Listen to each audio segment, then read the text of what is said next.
Good morning, everybody. Welcome to week 2 of online learning. I've had quite a few questions about what to do each week.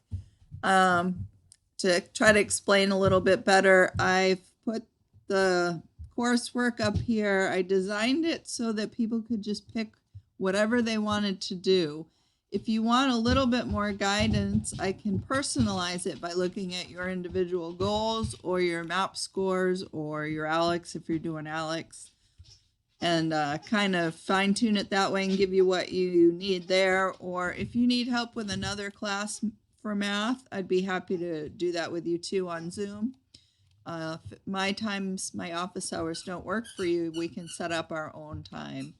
But I hope everybody's staying healthy, enjoying the sun when they can, and just trying to make the best of your time not in school.